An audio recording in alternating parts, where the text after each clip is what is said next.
የነለማና ስዬ ሚስጥራዊ መፈንቅለ መንግስት ተሳቤና ጁንታውን የማዳን ስራቸው።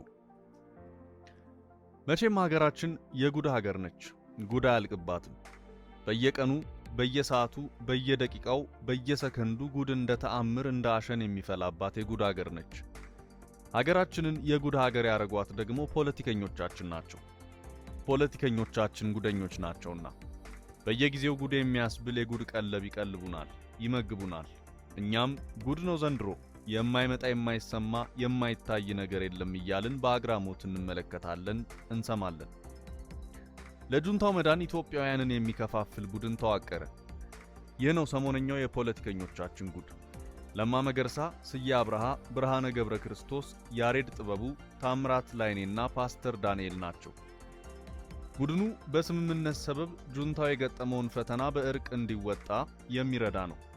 ስዬ አብርሃ፣ ብርሃነ ገብረ ክርስቶስ፣ ያሬድ ጥበቡ፣ ታምራት ላይኔና ለማ መገርሳ፣ ፓስተር ዳንኤል የሚገኙበት ይህ ቡድን የሥራ ክፍፍል አድርጓል። ስዬና ብርሃኔ የትግራይ ተወላጅ ሆነው ለመንግስት ይቀርባሉ።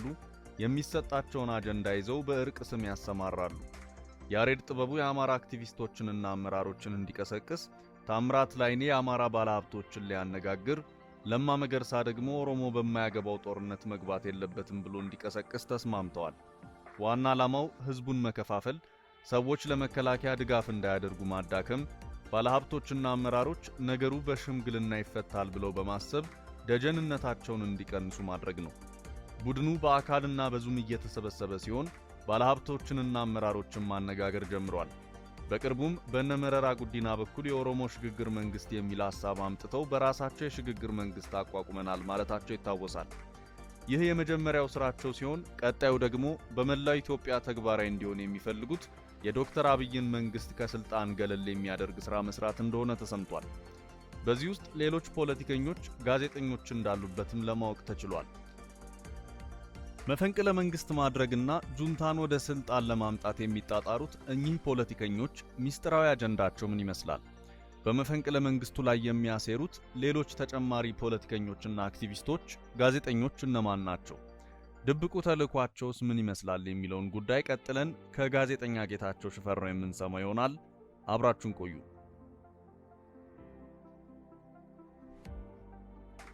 ዝም ብለህ ጠርጥርልኝ፣ አዲስ ኢህዴን እየመጣልህ ነው። ኢህዴን ትህነግ ጫካ እያለ ያቋቋመው አሁንም ድረስ ሸንኮፎ ያልተነቀለ ክፉ ውላጁ ነው። ግማሹን ከኢሃፓ ተገንጥሎ ከወጣው ቡድን አዋቀረው፣ ግማሹን ከምርኮኛ መለመለ። ከተለያዩ ብሔሮች የተውጣጣውን ይህን ቡድን ቀስ አድርጎ በዋነኛነት ብአዴንንና ኦህዴድ አደረገው። 27 ዓመት በህዝብ ላይ የጋለበው ይህን ስሬቱን ነው። ጉድህን አልሰማህም። አሁንም ኢህዴን መሰል ሌላ አሸንጉሊት ለማቋቋም ወዲያ ወዲህ እየተባለል ነው። ያሁኑ ደግሞ የሚገርመው ይህን ቡድን በዋነኛነት በማዋቀር የተቀመጡትም የቡድኑ አባላትም 40 ዓመት ውሃ ውስጥ ቢዘፈዘፍ አይረጥብም የተባሉት ድንጋዮች ናቸው።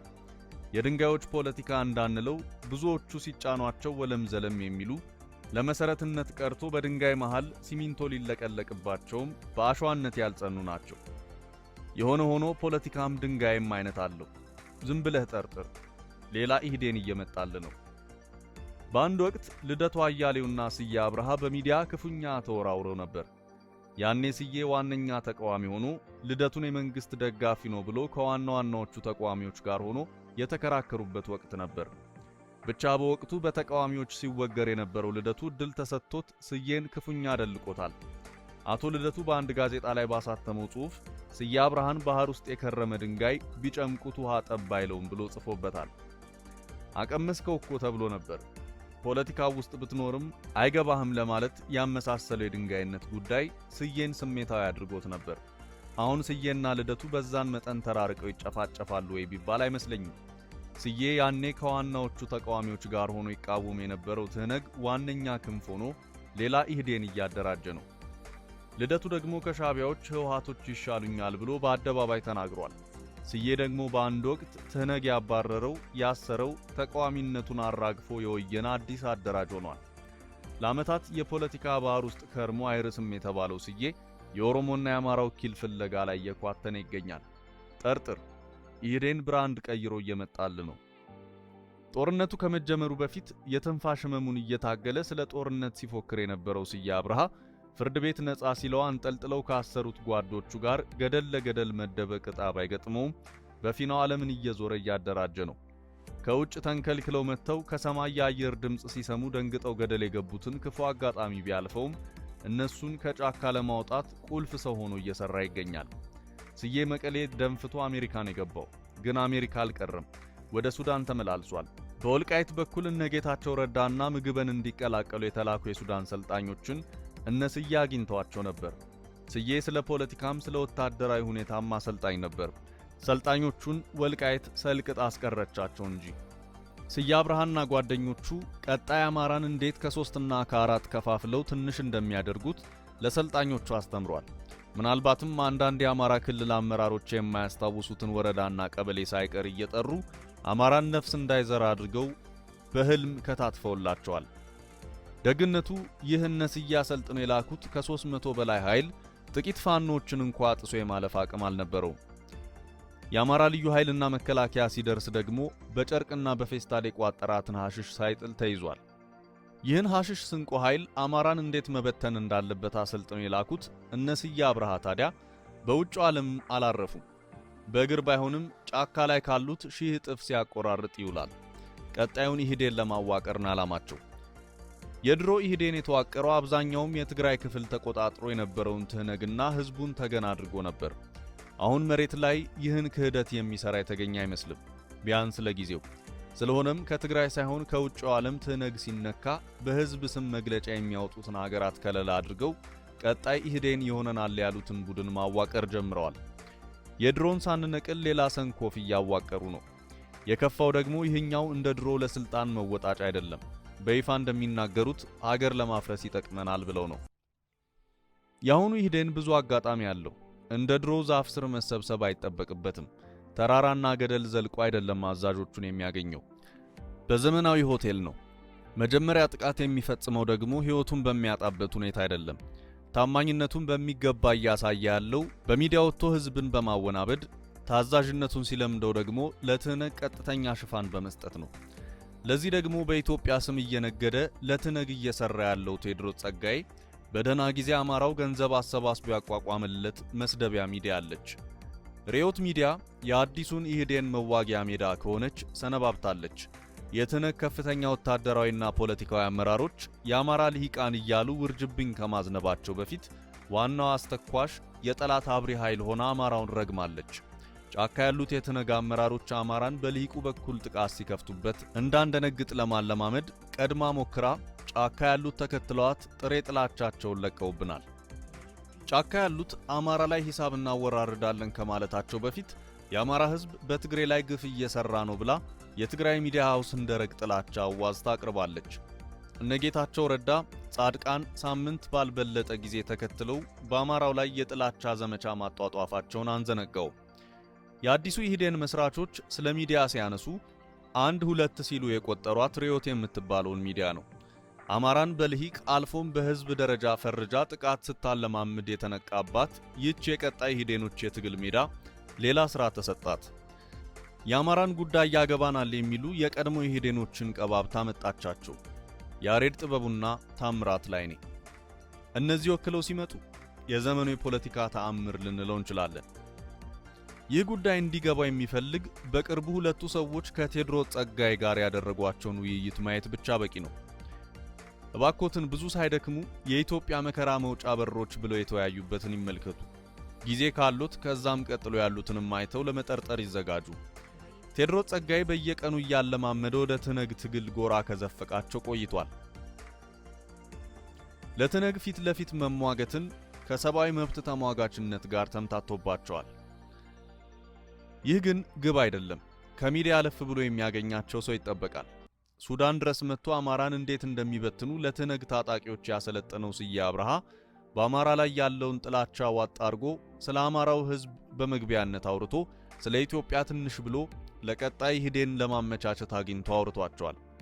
ስዬ አብርሃ ካገኛቸው በኋላ ሁለቱ የኢህዴን ሰዎች ለይቶላቸዋል። እንዳልኩት ያችን ተሳዳቢ የዩቲዩብ ሚዲያ ገባ ብሎ ማየት ብቻ በቂ ነው። ይቀጥላል። እነዚህ ሰዎች በእርጅና ዘመናቸው የድሮ አቧራቸውን አራግፎ እንደ አዲስ ማምጣት ያስፈለገው ፊት ለፊት የሚመጣ ወጣት ጠፍቶ ነው። የትላንቱን ውሎ ብቻ ተመልከት። ወጣ የተባለ ድምጽ ቅጂ ላይ የአማራው ፌስቡከኛ ይነታረካል ሲባል ቅድሚያ ለዘመቻው ብዙ አስደመመ። የተናደዱ ስለ ትልቅ ዓላማ ስሜታቸውን ዋጥ አረጉ። የታሰበው ቢቀር የትነግና ኦነግ ብሔርተኛ አጀንዳ ሆኖ ቀረ።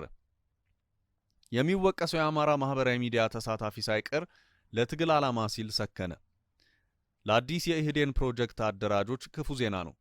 በህዝብ ዘንድ ተቀባይነት ያለው አብን ደግሞ እጅጉን አስቸገረ። በሀገር ህልውና ላይ አይደራደርም።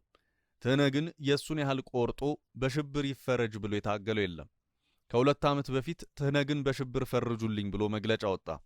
አሁን ትነግን የሚጠሉም ሳይቀር እንደ ሞኝነት አዩበት። አብን ግን ቀጠለ። ባለፈው ዓመት ትነግ የፌዴራሊስት ኃይሎች ከሚላቸው የሐሰት ትርክተኞች ጋር ሆኖ ሀገር ላይ ያለመውን ክፉ ህልም ሲመለከቱ ምርጫውን ይቅርብን አሉ አብኖች። ወጣቶች ብቻ ሳይሆን ስሜታዊ አድርገው የሚመለከቷቸው ከነሱ ጠብቀውት የነበረው ይሄን ስክነት አልነበረም። ቀጠለ። ትነግ ጦርነት ሲያውጅ ለኢትዮጵያ ብሔራዊ ጥቅም ከፊት ከቆሙት መካከል ቀዳሚዎች ሆኑ።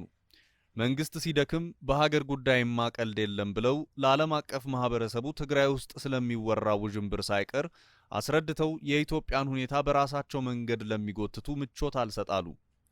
ለቀጣይ ኢህዴንነት የሚመች ብዙም አዲስ ትውልድ እንደሌለ ቢያንስ በእነሱ ዘንድ አሳዩ። ሁለተኛውን ኢህዴን ለማደራጀት የተነሱት የትነግ የውጭ ክንፍ አባላት በሁለተኛው ምርጫ ወቅትም ሌላ እድል አለን ብለው ተስፋ ሰነቁ። አብን ግን የያዘውን ይዞ በምርጫው ወቅት ባማረረው ካድሬ ራሱን ገፍቶ ዳር ከመቆም ሀገር በለጠችበት። ቀጣዩን ኢህዴን 40 ዓመት ውቅያኖስ ውስጥ ቢኖሩ የማይርሱ ድንጋዮች ማዋቀር ብቸኛው እጅ ላይ ያለ አማራጭ ሆነ። ቀጣዩን ኢህዴን የሚያደራጀው የትነግ ተወካይ በራሱ 40 ዓመት ውቅያኖስ ውስጥ ተነክሮ ባጅቶ ቢጨምቁት ውሃ የማይወጣው ድንጋይ የተባለለት ስዬ ነው። በትነግና በምዕራባውያኑ አብን ስለ ሀገር ዘመቻውን ሲደግፍ እንደ መንግስት አካል ተቆጠረ። አንዳንድ የምዕራባውያን ሀገራት ለፈለጉት ዓላማ ፈጽሞ አልተመቸም። እንደ መንግስት አካል ቆጥረውት የድሮዎቹን የ40 ዓመት ውቅያኖስ ነዋሪዎቹን እንደ አማራ አድርገው እያገኟቸው ነው። አማራን ያስወገሩት እንደ አዲስ ታጥበው ሌላ ማስጠቂያ ለመሆን ተዘጋጅተዋል። ባታምን ጠርጥር፣ ለሌላ ክፉ ዘመን ተሰጥተህ እንዳትመነጠር። እነስዬ አብርሃ የድሮዎቹን ኢህዴን ብቻ አልተማመኑ። ሌሎች ሚዲያዎች ላይ ያሉትንም እየሞካከሯቸው ነው። ርዕዮት የተሰኘችው የትነግ ሁለተኛ ሚዲያ ደግሞ መፈተኛ ነች። ከአንዱ ሚዲያ ተሻግሮ ርዕዮት ላይ ሲፈተን አላየህም? ከዚህ ፈተና በኋላ የሚሰጠው ተልእኮ ደግሞ ኃይል መበተን ነው፣ ማወዛገብ፣ ርዕስ መፍጠር። ደግነቱ ሰሞኑ ለውጦች አሉ። የባልደራስ ለእውነተኛ ዴሞክራሲ አማካሪ ምክር ቤት ሳይቀር አንዳንድ ኢትዮጵያዊ አቋም አለን የሚሉ ሚዲያዎችም ብሎ ተገቢ ትችት ሰጥቷቸዋል። ከዛ በኋላ ቀይ መስመር ታያቸው መሰለኝ ትንሽ ገታ ያደረጉት እንዳሉ ትታዘባለህ። የባልደራስ አማካሪ ምክር ቤት ሚዲያዎችን ትነግን እየደገፉ ህዝብን እያወዛገቡ እንደሆነ ወቅሷቸዋል። በግል የስልጣን መና ያሳዩት ከነስዬ ጋር ወለም ዘለም ማለቱን ሊቀጥል ይችላል። ለውጥ ሲባል ፈልጎ ያጣውን አሁን የሚያገኝ ከመሰለው የሚቀጥል ይኖራል። በጥንቃቄ ለተመለከተው እየቆየ ይለያል።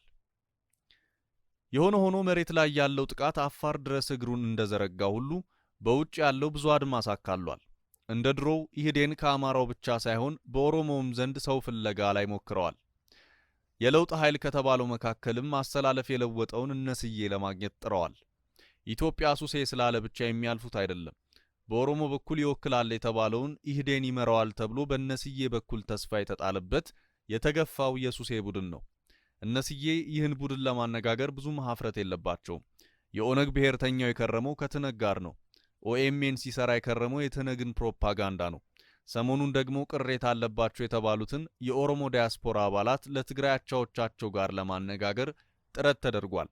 ይህን አሰላለፍ የቀየረባቸው ሌላ ችግር ተፈጠረ እንጂ የኦሮሞ ልዩ ኃይልም ትነግ ላይ የሚደረገውን ዘመቻ ተቀላቀለ። በጥረታቸው ላይ ቀዝቃዛ ውሃ እንደቸለሰ ይቆጥሩታል። የዘንድሮ ኢህዴን ታምራቱ ብዙ ነው። ከምርጫ 97 ዓመተ ምህረት በኋላ በአስታራቂ ሽማግሌ ስም ኢህአዴግን ካገዙት መካከል ዳንኤል የተሰኘ ፓስተር ሳይቀር የነስየው ቡድን አይን አርፎበታል። ከእስር በኋላ ፖለቲካ አልፈልግም ጌታ ጠርቶኛል ያለው ታምራት ላይኔ ብቻ ሳይሆን ሌላም የኢየሱስን ስም እየጠራ ከመንግሥተ ሰማያት በፊት ስልጣን የሚመጣ የሚመስለው ከፖለቲካ የማይርቅ ነቢይ አላጡም። በዲፕሎማሲው ዘርፍ አስተባባሪው ብርሃነ ገብረ ክርስቶስ ነው። አሜሪካም ብራስልስም አምባሳደር ሆኖ አገልግሏል። ዲፕሎማቶችን ያገኛል። በስሩ ብዙ ሰዎች አሉ። አሁንም ድረስ አዲስ አበባ ላይ እንግሊዘኛ ጋዜጣ የሚያሳትም ሰውም ከስሩ አድፍጦ ለትነግ ይሰራል። በስራ ልምድ ያገኛቸው የነበሩትን ጋዜጠኞች ዲፕሎማቶች ያገኛል። ይህ ሰው ከ2 ዓመት በፊት ወደ ውጭ እንደወጣ ነው። እንደ አዲስ ስታንዳርድ ኃላፊዋ ፊት ለፊት ወጥቶ ብዙም አላስነቃም። አራዳ መሆኑ ነው። ካልጠረጠርክ ብዙ በአንተ ላይ የቀጣይ ህዴን እያደራጀ ታገኘዋለህ። የቀድሞ ሰንኮፍ ሳይለቅህ።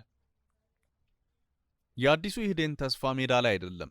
ሜዳ ላይ ያለውን ለኛ ተውት ያላቸው ብዙ አቅም ያላቸው አካል አለ። ብቻ ህዝብ ላይ ስሩ ተብለዋል። አንዳንዶቹን ስለ ኢትዮጵያ ቀጣይ ዕጣ ያወሯቸዋል። ብዙዎቹን ከንቱ አማኞች ወደፊት ስለሚያገኙት የስልጣን መና ይነግሯቸዋል። ለዛም ነው የውጭ ጫና ሲባል ደርበው ለመጮህ የሚሞክሩ የበዙት። ወለም ዘለም የሚለው አብዛኛው በተዘዋዋሪ የተወሰኑት በቀጥታ ይህ ፕሮጀክት እንዳለ ተነግሯቸዋል። በወቅታዊ ጉዳይ ዘወር ስትል ሲወዛገብ የምታየውን በቀናነት ጠርጥር። ይህ ፕሮጀክት አወናብዶት ሊሆን እንደሚችል ጠርጥር።